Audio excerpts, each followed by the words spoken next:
how to learn the kanji from absolute zero to completely mastering it. So before I get into everything, I'm making this series so that anyone, even a complete beginner, can use this to learn Japanese to a super high level.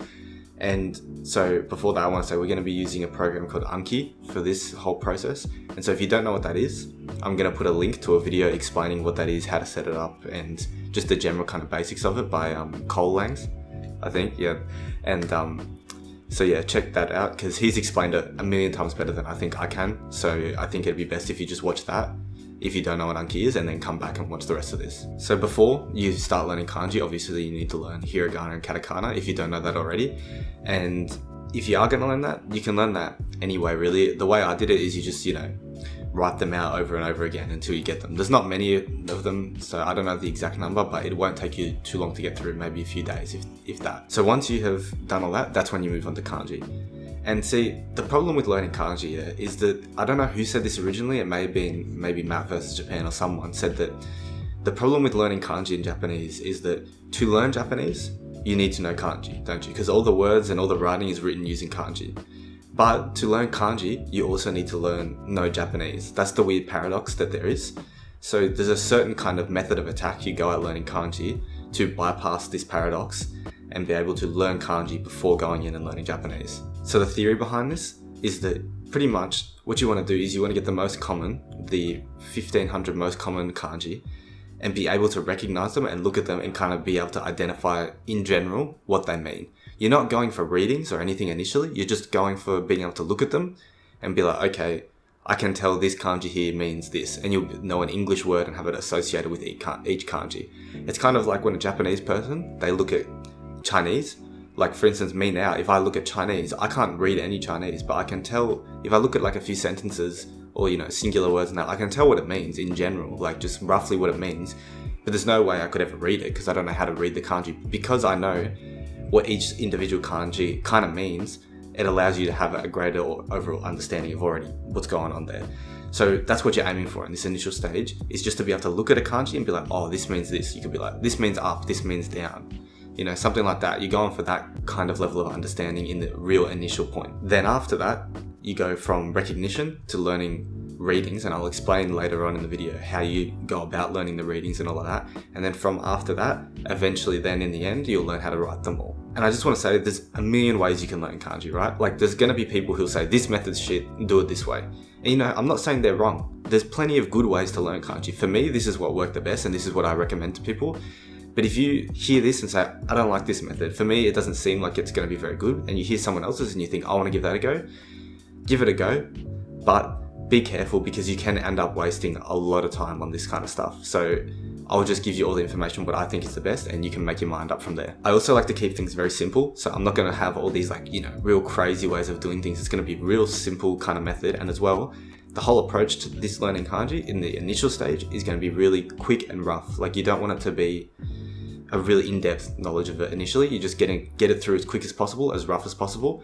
And so for that, it's going to take you about, I'd say 1 to 2 months is the approximate timeline. It may take you a little bit longer if you're going slower or if you have some other stuff going on at the time where you have to miss days. But I'd say 1 to 2 months is the expected time frame for this. So the whole point of doing this quick and rough and all that is not only to just be associating some meaning with all the kanji, it's also to get this kanji stop looking like little squiggles everywhere. You know what I mean? Like at the start, you're going to look at them and they look like squiggles all over the page. This is just so that you can go from them looking like squiggles to actually looking like symbols with some meaning. Now, in terms of what you're actually going to be doing in practice for this first initial stage of getting through and just being able to recognize the meanings, what you're going to be using is a thing called remembering the kanji. RTK is what some people shorten it as. Remembering the kanji 1 is what you're going to be using is what you're going to be using to learn all of this. But you're not going to be getting the book because it is a book. You're not going to go buy the book or whatever. There's a website. You sign up for the website, and on that website they have all the kanji there, and it'll have in order from 1 to 1,500. You have all these kanji, right?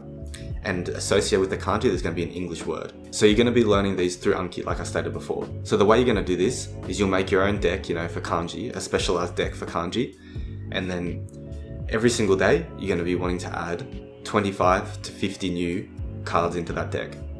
And then you might ask, okay, so I'm going to be adding that many cards. What are these cards going to look like? What you're going to do is I'll put up a little thing on the screen here, but you're going to have on the front of the card, it's going to be just the individual kanji.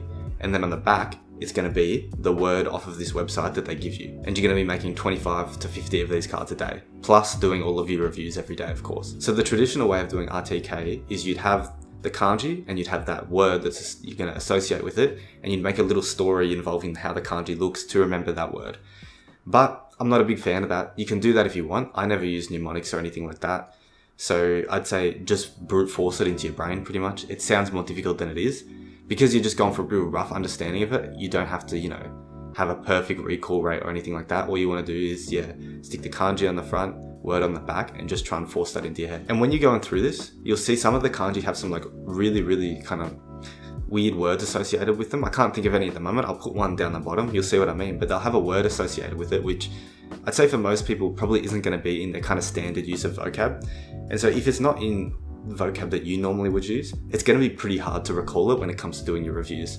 So to fix that, since what you're going is to be able to recognize the meaning of the kanji, you don't need to remember the exact word, right?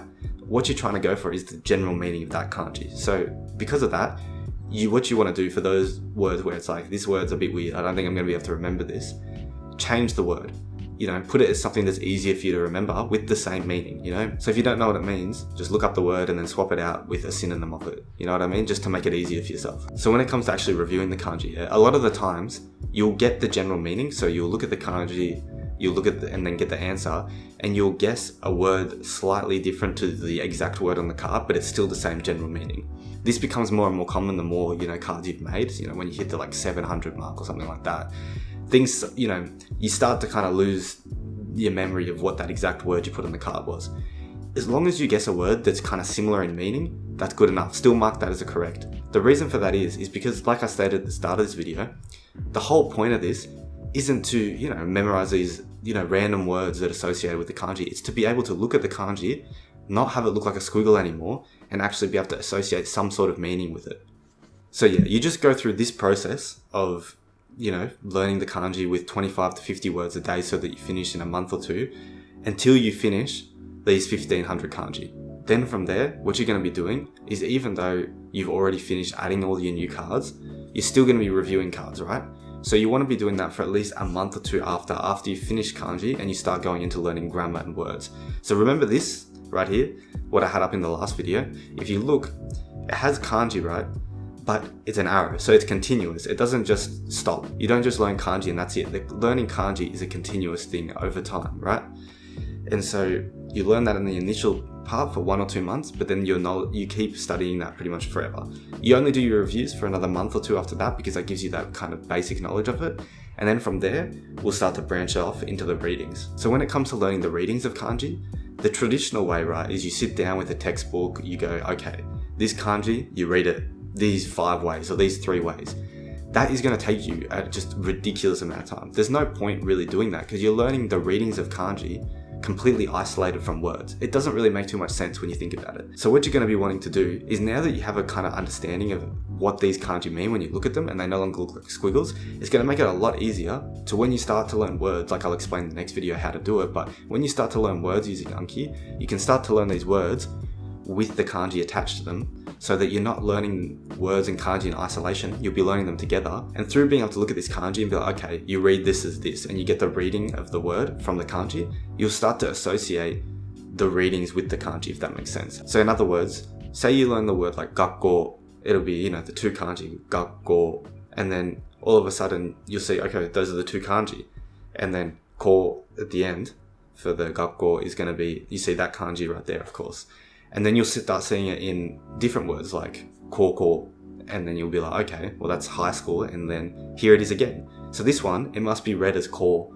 And then all of a sudden, you start to build up this knowledge very, very slowly over time when you're learning words attached to kanji, where your brain starts to figure out what the readings of it is. And at the end of the day, it doesn't really matter if you don't know, if you can't look at a kanji and be like, this, you can read this as this.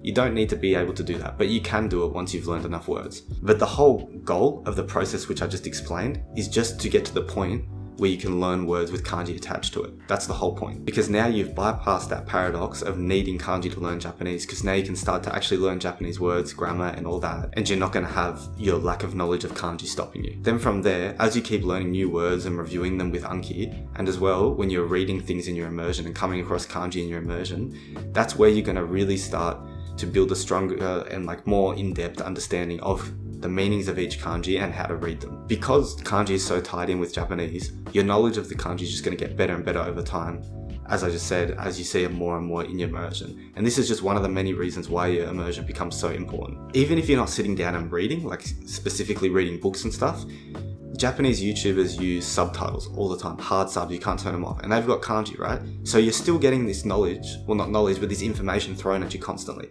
Titles, thumbnails, descriptions, texting, text messages from friends, Twitter, all these different places. Even if you're not directly making contact with books and stuff, you're still getting constant kanji thrown at you. So you're still getting that, your kanji knowledge reinforced, and you're still getting better and better at being able to read them. And like I just said, you're interacting with kanji no matter what kind of Japanese you're doing. A lot of people, for whatever reason, are surprised that I can read kanji still, and I can still read books and stuff, even though I never sat down and read novels or anything like that. And the reason is because kanji is so integral to Japanese. It doesn't matter if you don't read books specifically. Twitter and all these other places, YouTube, whatever, you're still making contact with it, so you're still solidifying your knowledge, and you're still going to end up being able to read completely fine and all without actually sitting down and reading endless hours of books. So the final step to this is going to actually be getting to the point where by hand you can write whatever you want with all the kanji and fully write down everything. Even before this, you're going to be able to write some of the kanji just by looking at them all the time and kind of writing them out whenever you feel like it. You're going to be able to write some of them, but it's going to be different to being able to say write down and write a full essay by hand and having all the kanji knowledge there in your head. This isn't really necessary for everyone, because say for me, I've never really actually learnt to write every single word and by perfect kanji by hand, because there's no point for me to do that. I live in Australia, I don't live in Japan. When am I ever going to need to sit down and write a full essay? I can write text messages, that's fine, because I can read. So you put in your text and the kanji pop up, you put them there. So there's no problem with me using kanji or reading kanji or anything. Just writing by hand, I can probably only write, 1,000 or something like that. Not like some people that can write 3,000 or whatever. But at the end of the day, for a lot of people, that ability is relatively useless unless you live in Japan. But if you do want to get really, really high level in being able to write all the kanji and write everything by hand, this is how I would approach it. I would go back and do remembering the kanji again, from 1 to, and go all the way to the end of 1500, but you're going to approach it a little bit different this time. Instead of being the kanji on the front and the English word on the back, what you're going to be doing is you're going to have a Japanese word on the front, maybe missing one kanji or without any kanji, and then on the back you're going to have it in kanji, and you're going to look at that word and then write it by kanji by hand. No, then you write the kanji by hand, and that will be how you get the cut correct.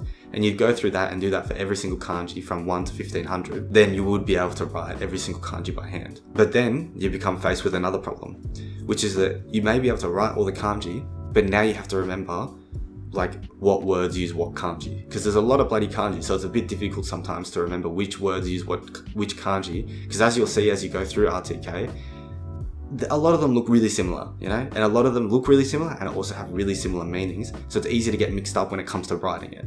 So to do that, I'd say you're just going to have to practice writing, sit down, write a journal, write stories, write whatever, and you're going to have to just practice writing to get used to, which words use what kanji and all of that. The thing is as well, is if you're living in Japan, this is going to be a billion times easier, because there's probably so many more opportunities you're going to get to be writing in Japanese and to really be forced to write in Japanese as well. Especially if you're probably working in Japan in a company or something, you're going to be writing in Japanese quite a bit. So you're going to have to get used to how to write them by hand, and you're kind of just going to do this process I just stated without necessarily having to go through R2K, because you can already read it, so you can already kind of guess how to write it and force it into your memory.